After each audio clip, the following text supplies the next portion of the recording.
Barak valley চা জনগোষ্ঠী উন্নয়ন সমিতির প্রথম বার্ষিক অধিবেশন বুধবার লক্ষ্মীপুরের লাবক চা বাগানের খেলার মাঠে অনুষ্ঠিত হয়। বিশাল আয়োজনে অনুষ্ঠিত শ্রমিক সংগঠনের অধিবেশনে বরাক উপত্যকার 3 জেলার প্রায় 10,000 শ্রমিক জড়ো হয়েছিলেন। এই অধিবেশনে সংগঠনের প্রথম অধিবেশনে মাতৃবিয়োগের ফলে লক্ষ্মীপুরের বিধায়ক কৌশিক রায় অনুপস্থিত থাকলেও তারই প্রচেষ্টায় এই অধিবেশন আয়োজিত হয়েছে বলে উল্লেখ করেন সমিতির নেতৃবৃন্দ।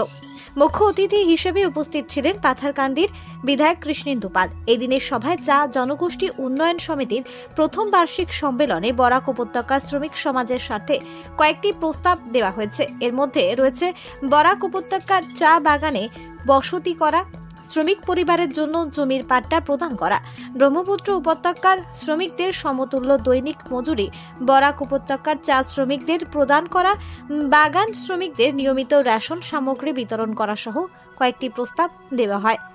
শ্রমিকদের অধিকার আদায়ের লক্ষ্যে সংগ্রাম চালিয়ে যাবে এই সংগঠন। এই সংকল্প নিয়ে বরাক ভ্যালি চা জনগোষ্ঠী উন্নয়ন সমিতির প্রথম বার্ষিক সম্মেলন সমাপ্ত হয়েছে লাবক মাঠে। আমার বরাক উপত্যকা চা জনগোষ্ঠী উন্নয়ন সমিতির বার্ষিক সম্মেলন।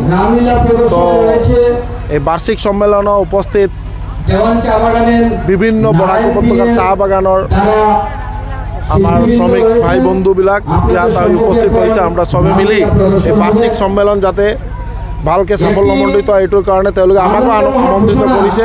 এইটোৰ কাৰণে আমি বহুত ভাগ্যৱান। আৰু আমার দু চারটা কথা আমার সরকারের যে আঁচনিবিলাক এইবিলাকৰ কথা কৈছোঁ। আৰু মুখ্যমন্ত্রী মহোদয় ডক্টর হিমন্ত বিশ্ব মহোদয়ের চাহ বাগানের ওপৰত যি প্রকল্প আর যি প্রেম চাহ বাগানের ডেভেলপমেন্টের কারণে এই কথাবিলাক ইয়াত তুলি ধৰিছে। শিলচর প্রতিনিধি রিপোর্ট লঙ্কাই টিভি।